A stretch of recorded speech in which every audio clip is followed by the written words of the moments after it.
So Chandrababu Naidu గారి కామెంట్స్ని ఎలా చూడాలి? వైసీపీ వాళ్ళని పాలు పోసి పెంచాల్సిన అవసరం లేదు, గతంలో నేను తప్పులు చేశాను కానీ ఈసారి అలాంటి తప్పులు చేయనని చెప్పేసి టీడీపీ సభల్లో చంద్రబాబు నాయుడు గారు మాట్లాడుతూ వస్తున్నారు. ఏం చెప్తారు దీనికి? ఆయన ఎలక్షన్స్ అయిపోయిన వెంటనే కూడా మీకు గ్యాప్ కొందలేదు, దున్నపోతే గడ్డేశారు, మీరు పాలు ఎక్కడి నుంచి వస్తాయని తిట్టారు. 5 ఏళ్ళు జగన్మోహన్ రెడ్డి రక్తమాంసాలు దారిపోసి కరోనా పాండమిక్ని కూడా అడ్రస్ చేస్తూ ప్రజలందరికీ సంక్షేమం 99% సక్సెస్ రేషియో ఇచ్చాడు. ఆల్మోస్ట్ సంవత్సరంన్నర బడ్జెట్ తీసి ఇచ్చాడు. సో ఇది కొత్త కాదు ఆ విధంగా మాట్లాడడం, కానీ ఫస్ట్ టైం చంద్రబాబు నాయుడు గారి నోట్లోంచి ఒక డిఫరెంట్ డెలిబరేషన్ వచ్చింది.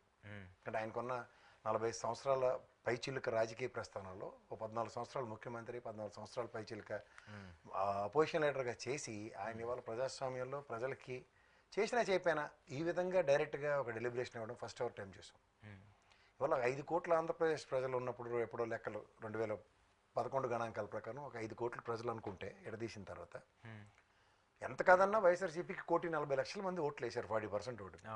1,40,00,000 మందికి మనం ఏడు చేయమని డైరెక్ట్గా చెప్పడం అంటే ప్రజాస్వామ్యం ఇంకా అర్థమేంటి? ఇప్పుడు ప్రజల చేత ప్రజల వల్ల ప్రజల కొరకు అనుకునే ఇప్పుడు డెమోక్రసీ అబ్రివేషన్లో మనందరికీ ఒక ఫాల్స్ ఇల్యూజన్ క్రియేట్ చేసి as if you are living in democracy అన్నట్టుగా క్రియేట్ చేస్తున్నారు. దాని అర్థం ఏంటంటే మేమేం చెయ్యం, పైపు వీళ్ళకైతే అంతకన్నా చెయ్యం. అందుకే కదా మొన్న P4 అనేది ప్రవేశపెట్టారు కొత్త సర్వే. దాని అర్థం ఏంటంటే ఒక ర్యాండమ్గా గట్టిగా నాలటోడుకో నీలటోడుకో నోరునోడుకో ఇస్తే బాగా ఇచ్చారు. దానికి చూడు ఇక్కడ చూడండి, ఇదేం ప్రభుత్వం కానీ పైన మంచి ప్రభుత్వం అని రాశారు కదా. ఫస్ట్ మాట రేట్ వస్తుంది మంచి ప్రభుత్వం కానీ ఈ తప్పేల ఛానళ్ళందరూ అదే బిట్టు కట్ చేసి ప్రజలందరూ ఇది మంచి ప్రభుత్వం అంటున్నారు కదా అన్నది తప్ప ఇంకో ఎక్స్టెన్షన్ ముందుకు తీసుకెళ్లకుండా ఉండడానికి వెసులుబాట్లు క్రియేట్ చేసుకుని పర్ఫెక్ట్ క్రియేషన్ ఉంది. మీకు అర్థమైంది కదా. సో ఇక్కడ మీకు ఈ ప్రజాస్వామ్యంలో సంక్షేమాలు ఆల్రెడీ ఇవ్వక కింద మీద పడుతున్నారు. దాంట్లో 1,40,00,000 మందికి ఇవ్వని ఒక డెలిబరేషన్ ఇచ్చారు. ఇంకా మిగిలింది ఏముంది? ఒక పక్క P4 ఆల్రెడీ మీ సంగతి అందరికీ తెలిసింది ఏంటంటే నిరుద్యోగ భృతి కానీ నెక్స్ట్ పెన్షన్ పెంచడం కానీ, అలాగే గతంలో మీరు ఆద్యంతం గమనించుకోగలిగితే పసుపు కుంకుమ కానీ ఇవన్నీ మీరు ఎలక్షన్కి డిక్లరేషన్ అయిన తర్వాత 3 నెలల ముందు చేసిన. సో దీనికి మెంటల్గా ప్రిపేర్ అయ్యి ఈ పటాపటంలో ఉన్నారు. ప్లస్ 1,40,00,000 మంది కూడా ఉన్నారు. ఇంక మిగిలింది ఎవరు? ఇటు తేడా ఆలోచించుకోలేని బ్యాచే ఓట్లు వేశారు మీకు. అది రేపు ఆ పర్సంటేజే ఎప్పుడు ట్రావెల్ అవుతూనే ఉంది. 2014 చూసాం, 19 చూసాం, 40-40% సురక్షితంగా మీ దగ్గర పెట్టుకుని ఉన్నారు. కానీ థమ్మింగ్ మెజారిటీస్ ఇచ్చి మీకు ఈసారి 64% దగ్గర 60% ఇచ్చి ఏదైతే ఇచ్చారో ఈ 20% వేవ్ అవుతూనే ఉంది. ఎందుకంటే ఒక పక్క బీజేపీ కానీ ఒక పక్క జనసేన కానీ ఎక్కడ వేసిన గొంగలే అక్కడే ఉన్నట్టుగా అందరికీ అర్థమవుతుంది. పేరుకి మీకు అలైన్ అయ్యారు కాబట్టి 6.77 జనసేన యాడ్ అవ్వడం, ఎందుకు పనికిరాని బీజేపీకి 0.8 నుంచి 2% ఇటు అంటే టికెట్లు మీరు ఇచ్చారు కాబట్టి ఆ కనికారంతో పడిన ఓట్లతో సస్టైన్ అయ్యి అది ఒక దగ్గర 10% మీరు ఎలాబొరేట్ చేసినా ఈ 10% ఎప్పుడు డిసైడింగ్ ఫ్యాక్టరీ ఉంటుంది. అదే మీకు వచ్చిందా ఎక్స్ట్రా. సో ఇది వేరియబుల్గా ఉంటూ ఇదేమి పెద్ద ఉద్ధరించి ఊళ్ళి వెళ్ళినప్పుడు ఆ 10%కి ఎలా వర్క్ చేయడం అన్నదే సామర్థ్యం. అదే నెక్స్ట్ ఎలక్షన్ కాబట్టి చూసుకోండి. అందుకోసం ఇప్పుడు నెక్స్ట్ ఎలక్షన్స్ కోసం ఇప్పటి నుంచి లీడ్ చేస్తున్నారా? ఏం చేసినా కన్సాలిడేట్ అయ్యేది 40% పార్టీల పరంగా. పార్టీ ప్రేమికులు వ్యాలంటైన్స్ డే సెలబ్రేషన్స్ కి 40% ఇస్తారు గిఫ్ట్, రిటర్న్ గిఫ్ట్. జగన్కి ఆ 40% స్థిరంగా ఉంది. 14 చూసినా 19 చూసినా మొన్న 24 చూసినా ఆయన ఓట్ బ్యాంక్ ఆయన అక్కడే ఉంటుంది, స్థిరంగా ఉంటుంది. సో జగన్ దాన్ని గ్రాప్ చేసి పెంచుకుంటే వెళ్ళాలి కానీ తగ్గించుకుంటే వెళ్ళలేదు. సో ఇప్పుడు దాన్ని డ్యామేజ్ చేయడానికి చంద్రబాబు నాయుడు మీరు ఇంత సెంటెన్స్లు మాట్లాడిన ఛానల్లాగా దానికి అర్థం లేదు. ఈ 20% ఎక్సెస్, ఈ 20% ఎక్సెస్లో ఈ 10% బీజేపీ జనసేన తాళ్ళు 2 కట్టి తెలుగుదేశం మా అంటే తెలుగుదేశం మా అన్న మాటకి మంచి ప్రభుత్వాన్ని వేసేస్తున్నారు కలగూర కంపగా. ఎందుకంటే వాళ్ళ మనోభావాల కన్నా అధికారమే పరమావధి అన్న ప్రాంతంలో ఉన్నారు. లేదా పురంధేశ్వరమ్మ గారు ఇలాంటి గెలడం పెట్టండి, సుజనా చౌదరి ఇలాంటి నవ్విపోతారు ఎవరన్నా. సో ఇక్కడ ఏంది వాళ్ళు రాజకీయాల్లో ఇప్పుడు పురంధేశ్వరి గారు ఆల్రెడీ ఇప్పుడు ఆమె కొత్తగా పాలిటిక్స్ లోకి వచ్చిన ఆవిడ కాదు కదా.